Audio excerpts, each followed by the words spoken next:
بسم الله الرحمن الرحيم كلنتي وعنا ونكسان داودياشا قيمها يقدرين تمودانو halkani waa Qorahay Web TV Xaruntiisa Dalka Australia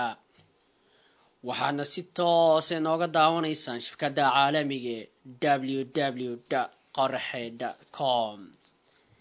daawadayaal haddana waxaad ku soo dhawaataan sidii loogu soo dhaweeyay ururka OICU ee laboorka magaalada Perth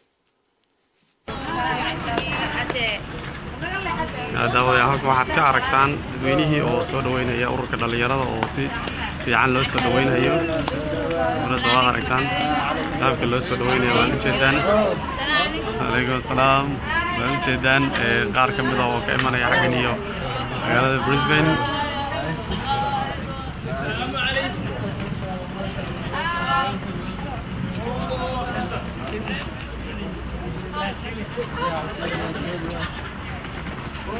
ولد جدًا لا سودوينيان كاني وبيت ايربورت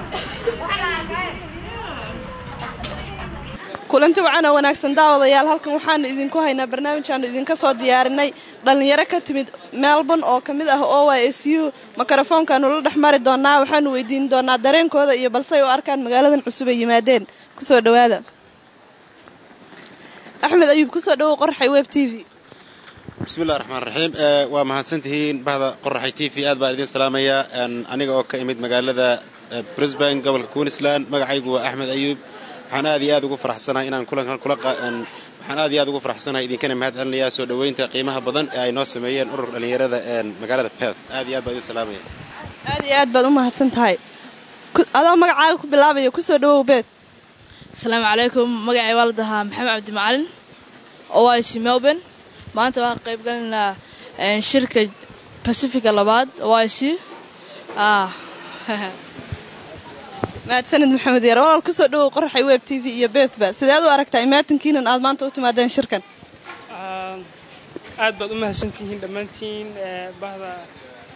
meediyada ee Qorahay iyo dhamaan ururka dhalinyarta ee ka jira Beth dhamaantiin waan salaamayaa sidoo kale aad baan igu mahadinayaa sida diirada noo soo dhaweyseen hadii aan nahay dhalinyaro ka kala timid gobolada kala gedisan ee Pacifica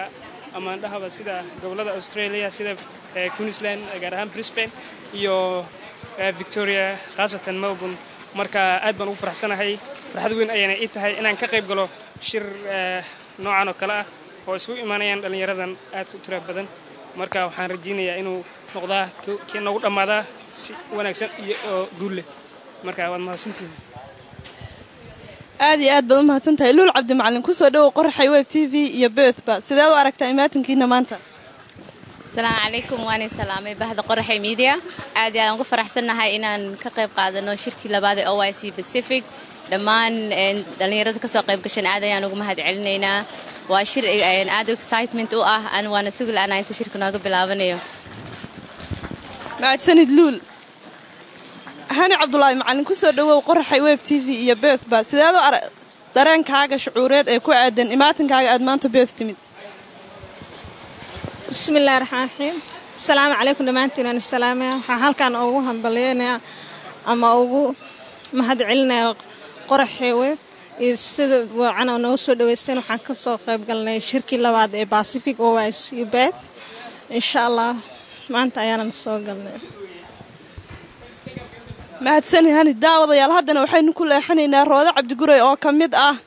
dadkii ku soo dhaweynayay dhalinyaradan inooga timid Melbourne Rooda ku soo dhawow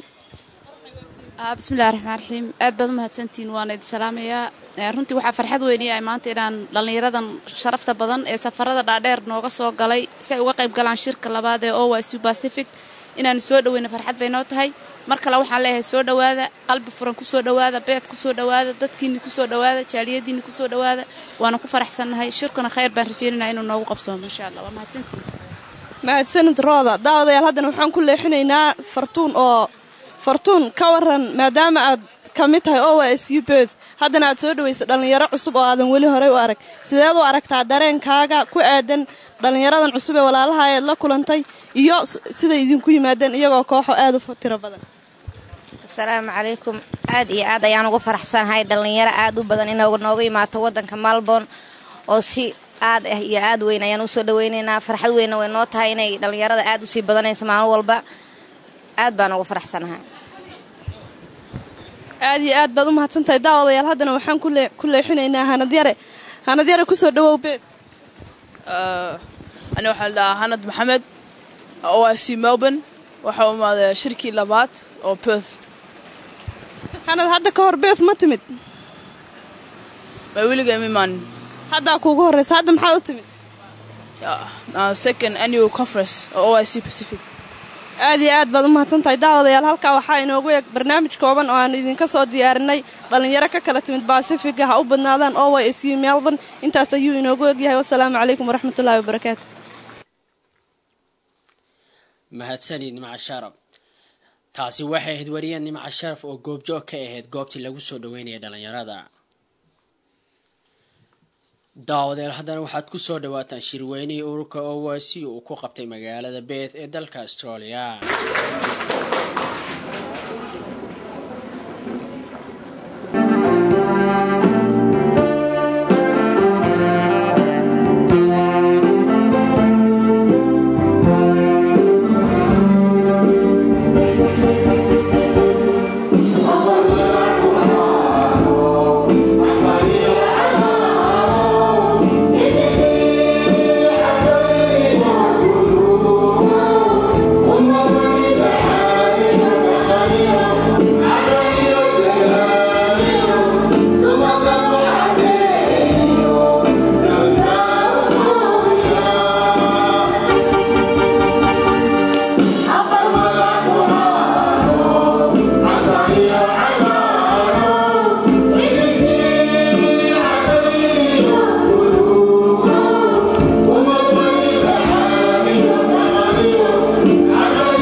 meelo fokayin aad baan maartay u soo dhaweynayna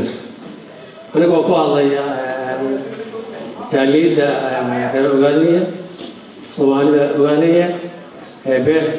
aad baan idin soo dhaweynayna kale waxaan u naqayaa ururka dhalinyarada iyo ardayda ogaadaya Perth martiqaadka u fidiyeen ururka dhalinyarada iyo ardayda Pacific aad baan ugu naqayaa waxaan aad u naqayaa dadka waqtigoodii maartay soo horay ee ka soo qayb galay aad baan agaga u naqayaa waxaan kaloo u naqayaa dadka qayb ka qaatay shirkan abaabulkiisa iyo qorshintiisii iyo maartay maamulkiisaba ayagana aad baan u naqayaa ta koowaad waxaa weeye shirkan waxaa loo qabtay inay dhalinyarada iyo ardayda Soomaalida reer ogaadaya sanad kastaba inay isu yimaadaan oo howlaha ka wada hadlaan danahooda shirkan waa shirkii labaad oo ka dhaca Pacific shir markii la qabtana waxyaalaha ka soo baxa ayaa qurxiya oo horumarka maartay muujiya marka waxaan aad uga codsanayaa anigoo ku hadlaya magaca jaaliyada Soomaalida reer ogaadaya inay maartay dhalinyarada iyo ardayda Soomaalida reer ogaadaya inay maartay aad iyo aad dadaal u muujiyaan shirka go'aamadiisii iyo maartay mustaqbalkiisana ay aad maartay ay horumariyaan taas waa taas kale marti baa nala joogta oo federaalka iyo rag kale oo muhiima oo gobollada xaafadaha aan degannahay muddo aan sheekaysanayni waxyaalo badan baan ku wada hadalay marka waxaa loo baahan yahay maaragtay inaad si fiican shirka aan u ixtiraamno oo maaragtay aan howlaha marka dheeraan mahayo soo dhawaada waa mahadsantiin. Thank you.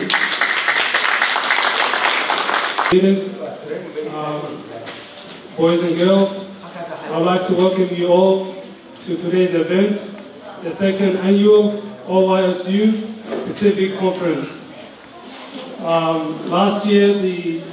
conference was held in Melbourne, and this year it's been held, as you can see, in Perth. We hope to achieve a lot of things out of this conference. Before I start my talk though, I just want to apologize for the late starter. There's few events going on today in the community and in Perth as well. There's a wedding and there's another wedding on tonight as well. So people are still walking up to the event, and hopefully we'll stay till late tonight as well in this venue. So, I just want to thank once again for our honourable guest, the federal member for Stirling, Mr. Michael Buchanan, Honourable.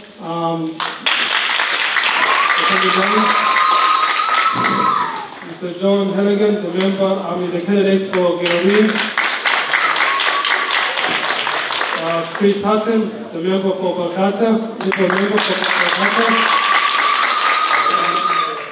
Dr. Andrew, who's a senior professor, lecturer at ECU Joondalup.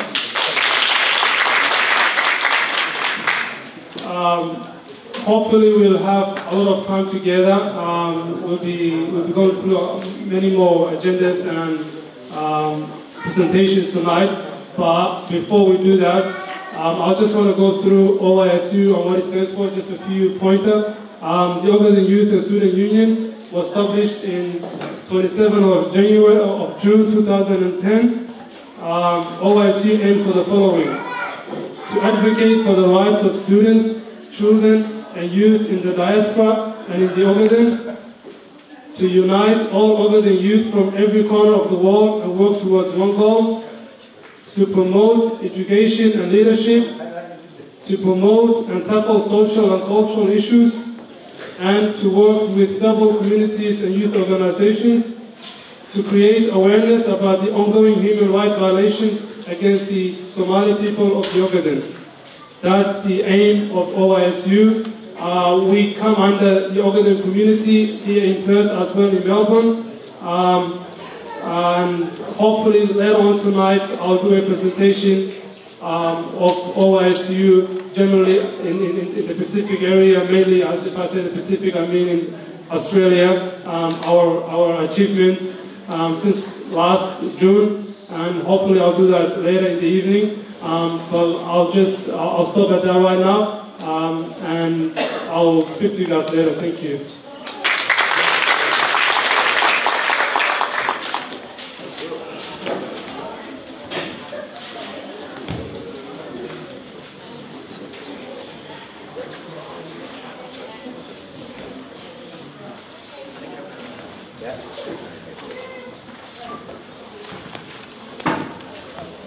Once again, it's me.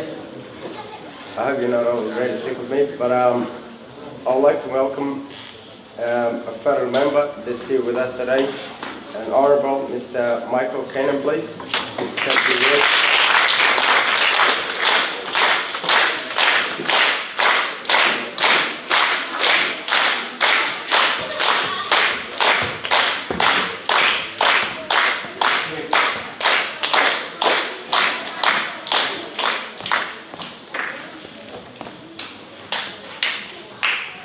Well, thank you for that introduction, and Adam, thank you for hosting us today at the OYSU Pacific Conference. Can I also acknowledge my very good friends and colleagues down here, John Halligan, the Liberal candidate for Girraween, and Chris Hatton, the Liberal candidate for Balcatta. Adam from ECU, wonderful to see you here as well. And it's a great pleasure for me to speak today. Initially when I was asked, I actually had some other things on, but I've been very pleased with the relationship I've had with the Ogaden community particularly in my election of Stirling. So we shifted some things around because I was very keen to come and meet with the community here today. When I was growing up in Perth, you never saw African faces on the streets. In fact, I had one African friend, and he used to tell me, you know, if he was ever walking around and he saw another African, you know, they would always acknowledge each other. They would sort of be like, hey, you know, how you go? Because it was quite unusual to run into other African people in Perth. Over the past sort of decade and a half, that has changed very significantly. And I think very much to the betterment of Perth and for the betterment of Australia. And of course, as the Africans have arrived here, a lot of them coming for the protection of the Australian government, people sometimes coming as students, people sometimes coming through other avenues. We've got to learn a lot more about Africa and about the situation there. I'm indebted to representatives of the Ogden community who have come to see me about the situation in Ogden, in the Ogden lands. I wasn't aware of the situation there, and when people first came to see me, it was probably about 18 months ago, with the terrible stories about what was happening there, I was able to go and verify that with other international organisations to find out if what they were telling me, as terrible as it was actually true. And so we did some research, and it was clear to me, through international organisations such as Human Rights Watch and Amnesty International, that the situation in the Ogden homeland is very, very difficult. So I've been made aware of that, and since that time I've been using my good offices as a federal member of Stirling to try and raise awareness of the situation there amongst members of the Australian government, but obviously in particular with the Foreign Minister, who's ultimately responsible for Australia's relationships with other countries, but in particular Ethiopia. And I'm very keen that the Ethiopian government understands that there is eyes in Australia watching what's going on in the Ogden region, and we need to bring the pressure that we can bear on that regime to try and bring our good officers to stop the human rights abuses that are obviously occurring there. So I pledge to you that we will continue, that I will continue as the federal member for Stirling. I'll be working with John and I'll be working with Chris to do all we can to raise awareness of the situation of the Ogden region amongst the senior members of the Australian government. And obviously, when there's an election next year, and if the government does change, we'll have a chance to do that more directly as well. So look, thank you very much for having me down here today at the IYSU conference. It's wonderful that this is being held in Perth this year, and I'm on a very tight time frame, so you have to forgive me. But I'm looking forward to having a very important ongoing relationship with the Ogden community. And thank you for all the goodwill that's been shown to me from the community here today. It's a real pleasure to be here.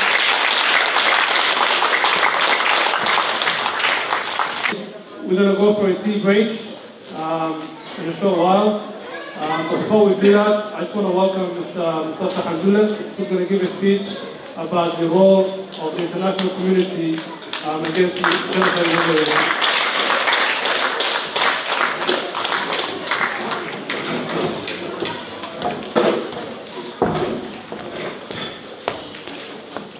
السلام عليكم.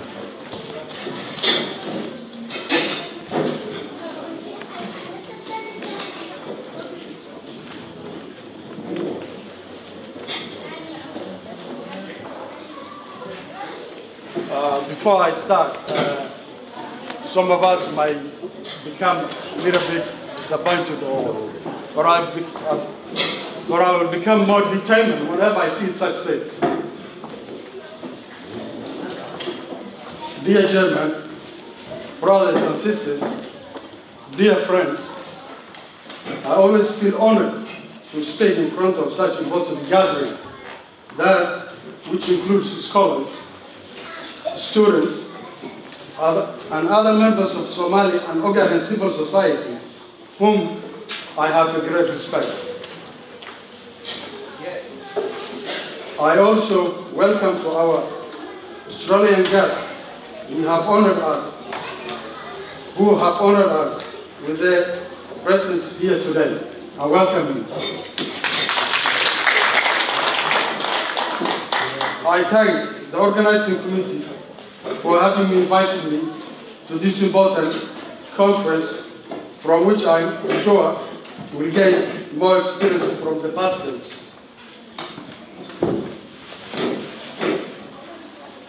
My topic today is the role of international community in relation to the Ogaden self-determination after seeing these incidents. So I believe that international community or international societies have a right and they're obliged to safeguard the interests of these people, innocent people. The role of international community is to safeguard international integrity, stability, and most importantly, to maintain a global justice and equality. In addition, to intervene and prevent any form of human violations which we have not seen now. I'm a little bit angry, so sorry for that. And to protect the God-given humanity and dignity. I wish that my fellow global citizens, I'm not talking only to people in Ireland, but my global citizens, wherever they might be, to remember this Somali prophet which says, "Farkaliya for whatever," which translates as "a single finger cannot wash a face." In other words, unity is power. This saying indicates the importance of the role of the international community. As a whole, we can solve and eliminate the social, economical, and political problems and injustices taking place around the world in general and in particular in Ogaden region. Dear friends, as an Australian and global citizen, I'm here to embark my individual concern on behalf of my Ogaden people. During my entire life, I'm so obsessed and encircled with questions which often wander through my mind. These questions are named. waxaan ahay mayna soo gaarin waxaa ku xiga Hanad Ali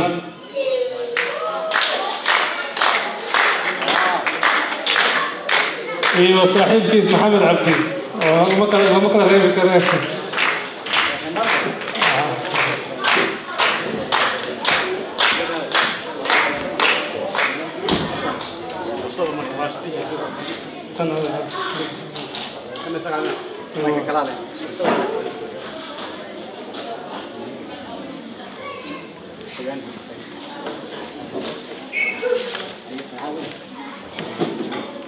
أحمد حاجي يا كحيجا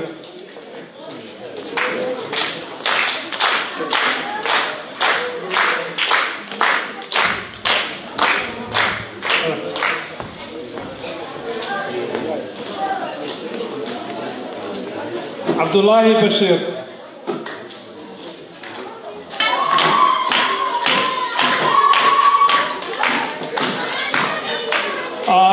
intuu mudane cadaan meeshan jooga isagana waan ku soo dhaweynayaa suun yar hadal oo qooba maaragtay nagu soo jeeday markaa ku soo dhawow bismillah inta hore martidaan ka gabanayna eega waynu hadda ka qaadan wayna ururka dhalinyarada iyo guddiga jaaliyadda martida walaalaha Soomaaliyeed ee la jooga hooyooyinka iyo gabdhaha shil ka soo qayb galay dhamaantiin waan salaamayaa horta maanta maalin fiican bay ahayd oo aad u qiimo badan ficlan inaan sidan si ka badan uga faa'iideysanana waan jeclaa madax badan baa inoo timid oo marti ah oo madax ka ah waddankan heer federaal iyo heer muxuu ahaa state iyo degmada meel ka sii hooseysa meelaha aynu ku taamayna weeye in halkeena inuu ku xidhmo oo dadku ina barto oon helno meel aan ka gudbin karno qadiyadeenna marka halkay kuu soo marto fursaddu haddaad si fiican u laaci weydo waxaa laga yaabaa inay kuu googoyso laakiin malihii hadda fursad baa inaga tagtay waxay la tahay inaan diyaarinno munaasabad kale oo sidan oo kale u qiimo badan oo aynu madaxdii hadda iyo tuka badanba aan soo diyaarino oo sidan si ka organisan aan laakiin sida dadka loola xiriiray si fiican bay ahayd madax fiican baa inoo timid sawir fiican bay inaga gudbiyeen insha Allah inaga qaadanayaan dadkeena halkan jooga halkan wuxuu uga baahan yahay inaan caalamka fariin ka gaarsiino innaguna organize ahaan waxaan u tari karro guud ahaan ugu celin karro oo aan badnayn iyo waxaan iyaga ka qaadi karro caalamka u gudbin karro marka munaasabadani waa kuwan caalamka ugu gudbin karro weeye dadka qaarkii hadday fursadan heli lahaayeen aan maanta helay inay si fiican uga faa'iideysan lahaayeen bay u egtahay gadaal baynu ka nimid guryo nabadaan joognay marka inaan sidan ka adagna anugu jeclaa intaas hayga ahaata canaan ururka dhalinyarada hadda waxaad miyaad jirtay 2 jir weeyaan u malayn mise waa 2 jir marka hanaqaad bay hadda ku dhow yihiin bini'aadamku ama ururada iyo waxa la dhisahayo 2 sano kuma dhismaan waa muddo gaaban markaad fursado haysanin isla joogida dhaqaale badan waqti badan aqoon badan facilities badan hadda haysanin 2 sano urur xoog I'd like to thank Mustafa for his very touching speech. Like I said, we're going to go for a break, but before we do that, I just want to give Chris Halkan, the Liberal candidate for Kolkata, to say a few words, and then after we'll come back from the break, we'll continue our program from there. So can you give Chris a warm welcome, everybody? Chris Halkan.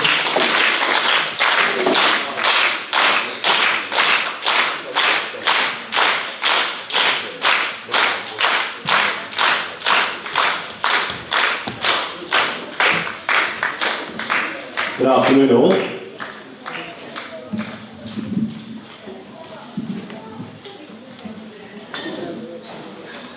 Thank you for the opportunity to be here today.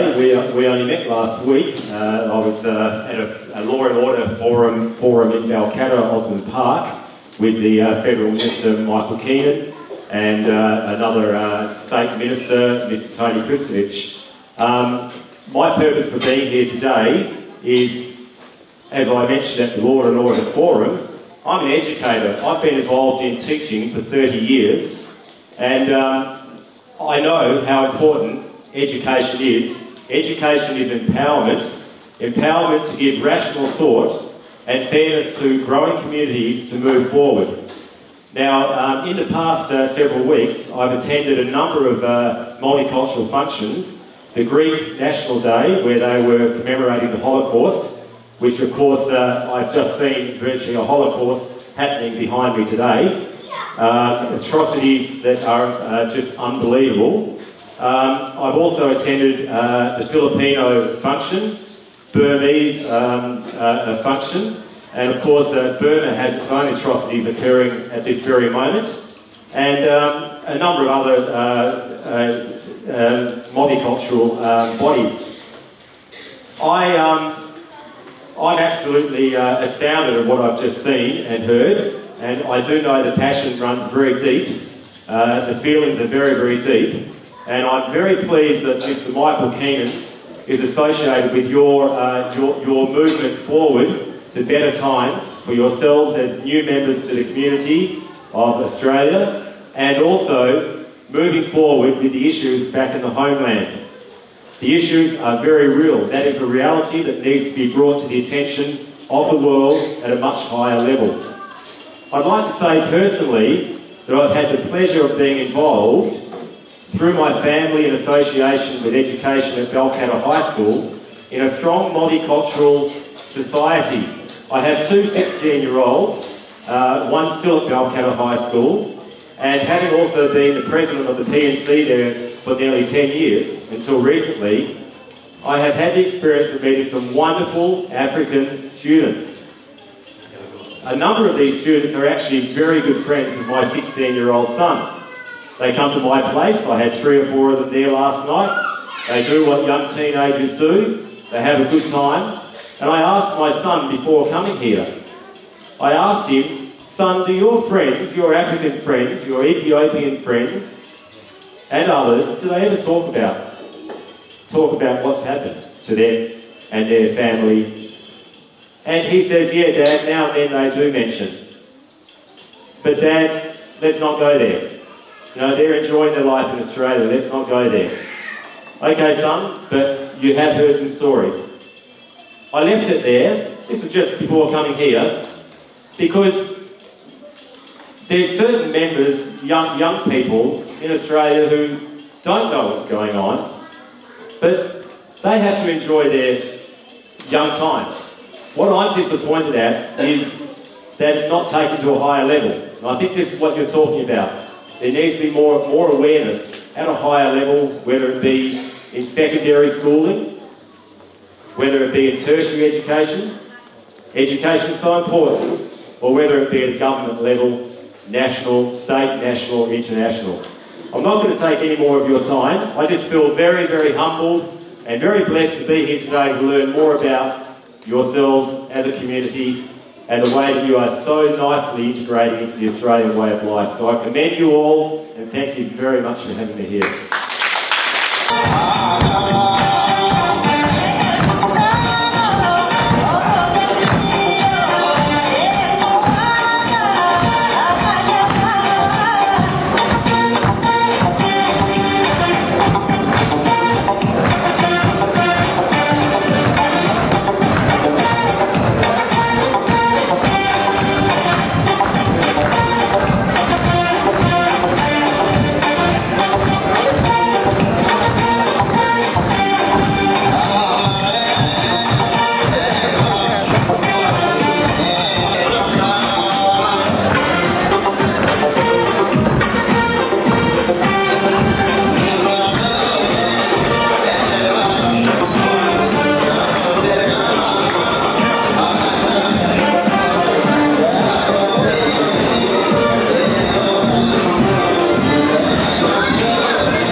isugu yimaadeen ururka dhalinyarada Soomaalida Ogaadeenaya ee loo soo gaabiyo OYSU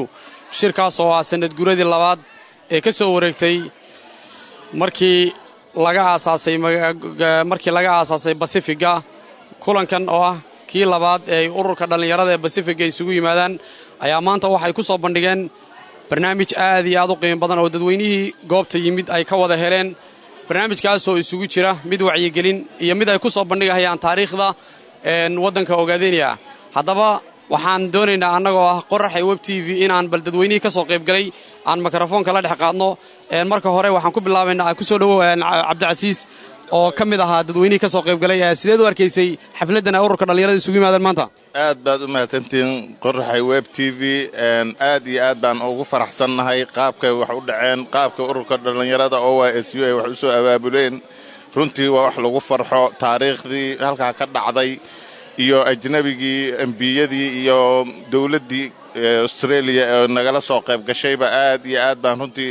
inaan shucuurtanada adduunka u muujino aad baan ugu faraxsanahay wax taariikhi ah runtii waana wax loo baahan yahay oo mar walba inaynu caalamka qadiyadeena ka gadno waa arrin runtii guul ah oo horumar ah oo dadka u tusinaysa in ay qadiyada reer Ogaadeenaya hore u tilaabsan Cabdicasiis waxaad ka mid tahay howlwadanada jaaliyadda Soomaalida Ogaadeenaya galbeedka Australia ka howlgala xafladani maadaama oo aad goobjoog ka ahayd maxaad isdhihi kartaa maanta oo aad ka faa'iiday oo shucuubtaada ama dareenkaaga soo jiitay runtii waxaan ka faa'iiday taariikhdii reer Ogaadeenaya oo aad loo faahfaahiyo halkaas dhalinyaradii reer Ogaadeenaya ee Ogaden Youth Network ee aad ugu soo bandhigeen waxaan ka faa'iiday shucuurtanadii oo runtii aad isu bedeshay dhinaca wadaniyadeed iyo dhinaca haddii ay noqon lahayd shucuurtanadii oo aad isu bedeshay iyo farxad iyo raynrayn aan kala kulannay maadaama ay nagala soo qayb galeen raggii marti sharafta ahaa eed arkaysay aad iyo aad baan ugu faraxsanahay qaabkay wax u dhaceen maadaama oo markii labaad ay ururka dhalinyarada ee Pacifica isugu yimaadeen xafladan aad iyo aad qaaliga u ah kulankan oo ahaa kulan aad iyo aad u ballaaran barnaamijyadii dabcan ka socday meesha maxaa ku soo jiitay inkastoo hadda breakii lagu jiro wali barnaamijku uu sadhamaanin marka maxaad is dhigi kartaa dadweynaha ka daawanaya Qorahay Web TV maxaa tala ahaan iyo fikraan soo jeedinaysaa waxaan fikir ahaan iyo tala ahaan u soo jeedinayaa waxyaabihii soo jiitay waxa runtii kamid ah dacatiyadii shacabka reer Ogaadeniya ku dhacay dumarkoodii iyo rag iyo dumarba ku dhacay shacabka reer Ogaadeniya inay gacmaha isqabsadaan inay arrintan gumaysiga ee Itoobiya waxaan ay wadaan barakicinta ee xasuuqa ee jirdilka ee kufsiga in meel looga soo wada jeesto in caalamka laga dhaadhiciyo xaqiiqada ka jirta Ogaadeniya inayna gadmaynin Itoobiyana ay ku fashilmi doonto shacabka reer Ogaadeniyana caalamka u soo jeesto dadweynayaasha qiimaha iyo qadarinta mudan oo kaasi waa Cabdilcasiis oo marti sharafka ah su'aalo weydiinayna waxa hadda aan mikrafoon ku leexinayna abwaan kaldeeq oo ah abwaan caan oo dadweynuhu aad u yaqaanaan abwaan ku soo dhawo marka hore barnaamijkan Qorahay Web TV maadaama oo kulankii shirka aad maanta kamid ahay dadweynihii ka soo qayb galay maxaad ka faa'iiday oo aad isleedahay dareenkaaga ama shucuubtaada way kicisay marka ugu horeysa waxaan u mahadinayaa qoladan bahda Qorahay qaybteeda TV-ga ama idaacadda ama akhriska sida aad uga qabtirtaan maaragtay dadweynaha hadba xaaladda taagan inta kadib waxyaalihii aan maanta meesha kala kulmay waxa kamid ahaa hadii jeer shirar waynu qabanaa laakiin markii muuqaalada lagu daro aad bay u tacdiyad badan yihiin tacadiga aan meesha ka daawanayna qof kasta oo damiir leh oo maanta ka damqanaya dhibaatada ka jirta Ogaadeniya aad bay u xanuujisay waxay ahayd program ay dhalinyarada OYSU ay aad iskugu tacalujiyeen inay qofka dadka dareenkooda ay geliyaan arintaasna aad bay noo xanuujisay waxyaalihii maanta aan halkan kala kulmayna waxa ugu sii darnaa hooyooyinkii reer Ogaadeniya aad wada arkayseen ama aad maqlayseen ama inta ay daawanaysaa ay kaga bogan karto in maaragtay waxyaalo bini'aadanku uu macnaha uu ka yaqiiqsoodo ama uuna qaban karin lagu sameynayay ay kamid ahayd kufsiga iyo jirdilka lagu sameynayay hooyooyinkii caruurta kuwii laga soo tuuray maqlayseen idinku dhagihiina indhihiina ku arkayseen intaas kadib waxa weeye waxyaalaha aadka ii soo xiiso galiyay maanta ee ururka dhalinyarada OYSU maanta shirweynahooda labaad ay maaragtay maanta meesha ay ka soo jeedeen waxa weeye sida ay u organize gareeyeen ee ahayd in ay dawladda Australia ay maaragtay maanta meesha la joogtay oo kamid ahaa Federal MP Michael Keenan oo ah nin caan ah oo wadankan Australia aad looga yaqaano oo xaafadan aynu hadda maaragtay ay jaaliyadu degan tahay jaaliyada Soomaalida reer Ogaadeniya meesha ay u badan tahay noodka ah ninka MP-ga ka ah oo waqtigiisii noo soo huray isagana aad bay ii soo jiidatay saddexdii nin kale local parliament-ka iyadana aad bay ii soo jiidatay ninkii jaamacadda ka socday aad bay ii soo jiidatay dadweynuhu sida ay uga soo qayb galeen aad bay ii soo jiidatay waana halgamaynaa waana ordaynaa macnaha waxa weeye inta hartayna waanu israacin doonaa haddii Ilaahay yiraahdo marka waxaan aad ugu faraxsanahay in aad maartay wareysigan aan maanta aad iga qaado bahda Qorahay aad baan ugu faraxsanahay marka arintuna waxa weeye halganku wuu socon dabadhilifkuna wuu haray daawadayaasha qiimaha iyo qadarinta mudan oo wali inagu ku guda jira barnaamijkeenii aan idinka soo diyaarinay kulankii ururka OYSU ee Pacifica oo ah shirweynihii labaad ee ururka dhalinyarada ay ku qabtaan Pacifica oo dadweynaha aad u badan ay ka soo qayb galeen oo ay isugu jiraan madax dawladda Australia ka socota iyo dadweyne fara badan oo kamid ah dadweynaha Soomaaliyeed si guud iyo gaar ahaan dadweynaha shacabka reer Ogaadeniya haddaba abwaanka waxaan doonaynaa bal in yar oo sugaan inuu jac nooga siiyo maadaama oo in badan aad ka daawateen ama aad ka aragteen saxaafadda kolley qof wixii looga barto wuxuun baa la weydiiyaa waad ku mahadsan tahay waxa weeye in yar haddaan ka iraahdo sugaanta waxa weeye hadii jeer anugu waxyaalaha aanu aadka uga hal abuurkayga aan ugu badiya waxa ka mid ah kuwan sida xun loo adeegsado ee dhidid dhowrka kuwaasaan necbahay gumaysiga waabadays haysaan waad la dagaalamaysaa laakiin ku midabka kula wadaaga oo haybta kula wadaaga oo wadan aad ka wada timaadeen oo aabihii iyo hooyadiisii iyo awowgii iyo isirkiisii oo dhan sida loo galiyay haddana gumaysigan Ethiopia gacan siinaya waa necbahay marka waxaan ku oranayaa duulaanka wayaanada midka wali dugsanayo diirkaaga gadato sharafkaaga diirtay adduunyada dusheeda darxumiye rafaad iyo dulinimo ku noolow aakhirad docda tahay daa'im baa cadeeyo ileen dawga diiday la dekee fircoon iyo Abu Jahl dirkiisii haddii aad isdaba qaban damacu ku sii hodo waa dil waxaad sugi dumarkii caruurtii duqaydii haweenkii midka dayr u ootay dabarkana ku xiriyo waxa dooratay waa dib jirka wayaanaha maqalla kaaga soo degay dareenkaaga gadato sharaftaada diirtay adduunyada dusheeda darxumiya rafaad iyo dulinimo ku noolow aakhira docdaa tahay daa'im baa caddeeyo ilayn dawga diiday la dekee fircoon iyo abujahal dirkiisii haddii aad isdaba qaban damacu ku sii hodo waa dil uun waxaad sugi maasha allah aad iyo aad baa waan u mahadsan tahay daawadayaal inagoo weli ku guda jira barnaamijkeenni bal haddana waxaan fiirinaynaa meeshani oo lagu gadahayo qalab ama calaamado caddaynhaya calaamadaha caanka ay ku leeyihiin ummadda reer Ogaadeniya waan laba su'aalood baan idin weydiinaynaay daawadayaal halkan waxaa lagu gadahayaa calaamado sida suumanka oo kale oo aad u jeedaan waa suun ku xardhan calankii Ogaadeniya sidoo kale meeshan waxaa lagu gadahayaa cajalado ama riwaayado ay dhigeen ururka dhalinyarada ee Ogaadeniya ee waddanka Kenya waxaa meeshan lagu gadahayaa oo kale dhegedhego aad aragtaan iyagana sida ay quruxdooda ay yihiin haddaba gabdhihii gadahaya qaar ka mid a ayaan weydiinaynaa marka hore walaal magacaaga ku bilaabahaya magacii waa Hani Cabdullaahi Macal calaamadahan aad gadaysaan yaa sameeyey waxaa soo suubisay jaaliyadda Soomaalida reer Ogaadeniya ee waddanka Kenya jaaliyadda Soomaalida Ogaadeniya waddanka Kenya soo suubisay marka waxaad ugu talagashay inaad dadweynaha ka gadaan maadaama aad iyo ay qurux badan tahay qiimaha aad siinaysaan waa imisa dadku sama gateen hadda hawla aad bay u badnaayeen hadda dad badan baa qaar wada gatay muxuu ahaa ilaa haddana weli way sii gadanayaan aad iyo aad baad u mahadsan tahay daawadayaal weli inagoo ku guda jira barnaamijkeennii waxaan haddana mikrafoon ku leexinaynaa dadweynaha qaar ka mid ah innagoo oo weli ku guda jira barnaamijkii ururka OYSU ee Pacifica ay ku qabteen xafladan qiimaha badan oo muddada dheer ay ka soo shaqaynayeen oo ururka dhalinyaradu ay isugu yimaadeen oo ah shirweynihii labaad haddaba innagoo ku guda jira barnaamijkeennii waxaan haddana kamarada ku leexinaynaa qofka xiga daawadayaasha qiimaha iyo qadarinta mudan oo weli innagoo ku guda jira barnaamijkeennii Qorahay Web TV oo aan ka diyaarinayno ururka dhalinyarada Soomaalida Ogaadeniya ee loo soo gaabiyo OYSU xaflad ballaaran oo ay ku qabteen magaalada Perth ee galbeedka Australia xafladaas oo ay ugu dabaaldegahayeen sanad guuradii labaad ee ka soo wareegtay markii ururka OYSU ee Pacifica la aasaasay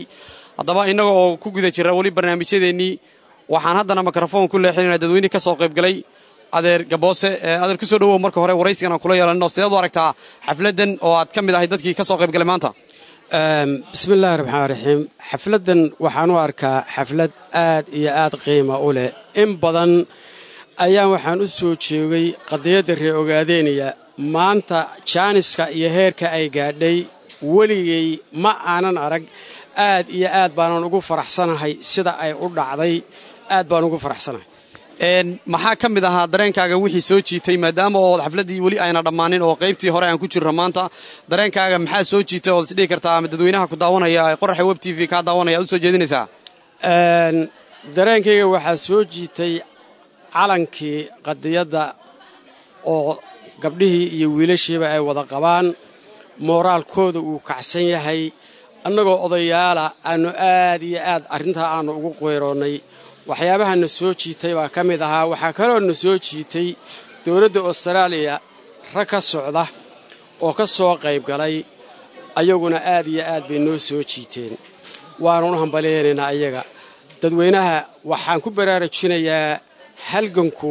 waa intaas oo kor u loo sii wado oo hore loo sii wado dibna aan loo soo noqonin halganku waa sidaa waxaan u rajaynaynaa in ay horey uga sii socon doonaan halka ay hadda maanta ay ka ambaqaadeen aad iyo aad baad u mahadsan tahay daawadayaal weli inagoo ku guda jira barnaamijkeennii waxaan haddana mikrafoon ku leexinaynaa mid ka mid ah ururka dhalinyarada OYSU oo ka mid ah dadweynihii xafladdani soo abaabulay adoo magacaaga ku bilaabahaya bismillahi raxmaani raxiim maxamed weri waa mahadsan tahay waxaan marka hore ugu mahad celinayaa Qorahay Web TV oo noo suurtageliyay inuu maanta uu meeshan nagula kulmo aniga magacayga ku bilaabay magacayga waa Xuseen Maxamed oo ahli yaqaan caaqil kulli xafladan waxay xaflad ay ka soo shaqeeyeen ururka OYSU Pacifica oo in badan aan ku taameyn inaan qabano sanadkii horena la qabtay hal sano kadibna doorashada inay dhacdo berita aan ku rajeynayno marka dhalinyaro kulli markaan arkay moraalkii wallahi si caadi ah buu kacay dhalinyaradeenni oo isku imaatay dhammaan wadamada New Zealand Melbourne Brisbane Perth oo martigelinaysa shirkan ururka OYSU kulli arrin waxay aad iyo aad aan ugu taameynay in badan aan u soo shaqeynay inaan suuro galino maantana way noo qabsantay waana ilaahay baana mahaddaas kale waana mahadsantiin caqil welina uu ku guda jira barnaamijkii waraysiga ahaa ee aan la yeelanaynay dadweynihii ka soo qaybgalay adiguna aad ka mid tahay ururka OYSU oo xafladan iyo barnaamijkan soo bandhigay ma isleedihiin qaabkii aad ugu talagasheen xafladdu way u dhacday mase u socotaa sidii aad ugu talagasheen sidii aan doonaynay u dhacday maxamed waxaa weeye arrintaan rabnay inaan qabanno waxay ahayd inaan horta marka ugu horreysa bal aan noqonno dad urur OYSU jira inaanu dadka tusno wayna caddaay maanta waad aragtaa inta dhallinyaro joogta oo calankii kuwa labisan jaaliyaduna naftirkeeda way ku mahadsantahay ka soo qaybgalka ay shirka ku soo qayb gashay iyo dadkii dhammaan ka soo qaybgalay oo mahad celinaynaa sidaana rabnayna xafladda noogu dhacday aad iyo aad baad mahadsantahay daawadayaalkaasi waxa weeyaan waa mid ka mid ah howlwadeennada ururka OYSU ee ka soo qaybgalay xafladdan ama ka mid ah dadweynihii xubnihii ma garanaysaa sida sharafta leh u soo agaasimay aad iyo aad baad u mahadsantihiin weli inoo ku guda jira barnaamijkeennii waxaan haddana mikrafoon ku leexinaynaa qofka xiga daawadayaal weli inoo ku guda jira barnaamijkeennii waxaan haddana ku leexinaynaa mikrofoonka mid ka mid ah ururka OYSU ku soo dhowow adoo magacaaga ku bilaabahaya asalaamu calaykum aniga magacayga waxaa la yidhaha naasir cabdixirsi naasir maadaama oo aad ka mid tahay ururka OYSU ee galbeedka Australia xafladani sidii aad ugu tala gasheen ma u dhacday mase is leedahay wax dareenkaaga soo jiita ayaa maanta jiro dadweynaha aad u faa'iideynayso wallaahi runtii si aad iyo aad aan anagu filayno ka wanaagsan sidaan filaynay baa noogu dhacday waana guul ilaahay in intan oo dhalinyaro maalin walba saa isugu timaado abaabulka ogaadanaya saa loo wado waxaana kula talinayaa dadweynaha kaleena daawan doona ama haddaba daawanayana inay iyaguna waxooda saa u sii abaabulaan abaabulkaas saa loo wado waxaa la yidhi far kaliya fool ma dhaqdayo soomaalida ku maamaadaa marka meel walba aynu joogno inaynu isku duubnaanno isku wada tashanno oo aynu si wada ogaanno ayaa muhiimaddu tahay maantana annaga taayadan gaar ahaan Pacific markaan isku soo wada duubo si fiicanoo aad iyo aad iyo aad u fiican ayaa noogu hirgashay waana guul ilaahay ogaadanaha xerowda aad iyo aad baa u mahadsantahay daawadaya and she is the custodian of our hopes and the symbol of our struggle. And this is a testament of compelling strength, doubtless courage, and the incorruptible dignity of our female counterparts, of our mothers in this room right now, and of the women in the Ogaden. Women are often the voiceless victims of war societies, but yet they find ways to contribute. Thank you. However, speaking in international context, we see a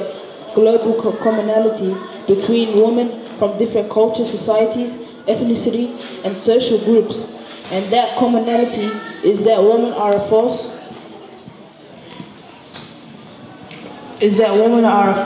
That haweenku waa garab. And this is the commonality that International Women's Day seeks to showcase. That women are indeed a force to be reckoned with. That we are the backbone of countless societies and we deserve to be revered and have our contributions and achievements acknowledged and appreciated. Somali society of previous decades could be described as a male-dominated, patrilineal and patriarchal society. And this notion was further exacerbated during times of war or conflict, where male heroism would rise. However, in saying that Somali females would take tremendous part in such events, and still do till this day. Somali women often attributed with strength in her non-submissive nature, further illustrated how these women refused oppression throughout history, but expressing their grievance and hopes through poetry handed down by generations. Work songs, lullabies, and other forms of barambur or poetry provided platform for women's grievance and self-expression, allowing them to articulate their concerns through this socially acceptable medium. Yet Somali women's poetry took on an increasingly politicized and public role. With the emergence of the nationalist movement for independence, women produced, articulated, and spread nationalist consciousness. Given the historical function of Somali oral literature and limited study of Somali women's history, poetry composed by women was an important source of knowledge about their lives and experiences in nationalist period and stood as a form of raising political awareness on the current happening during times of conflict and struggle. Till this very day, modern-day poets such as Roda Ahujana continue to use this form of expressions, have made up the greatest number in victims. For this we applaud them, we salute them, and we want to honor our strong female counterparts. It's about high time we honor the strength, resilience, and bravery of women all around the world. Every individual has a story, some of joy and some of tragedy. To those struggling, let's lend an ear, a shoulder, and give each other hope. Let's embrace womanhood. Let's be an international voice for the voiceless, and let's stand in solidarity with our women who face inequality and injustice. Let's do it for the sisters in the Ogren, and let's do it for the sisters of the world.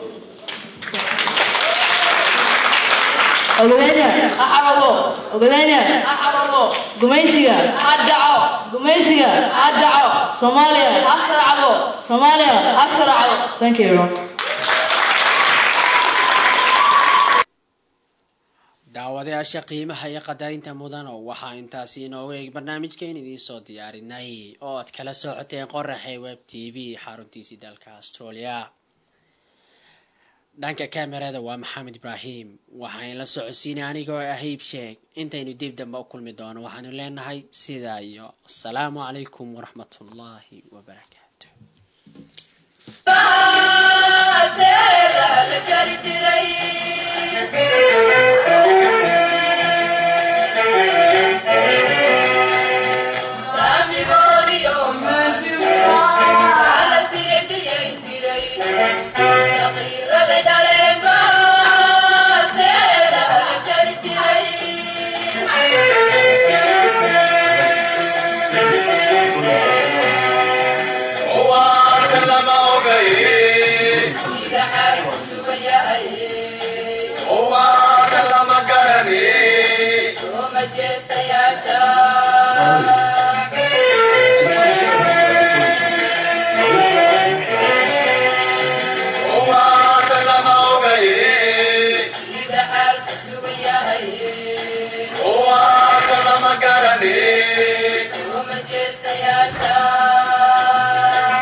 Dalka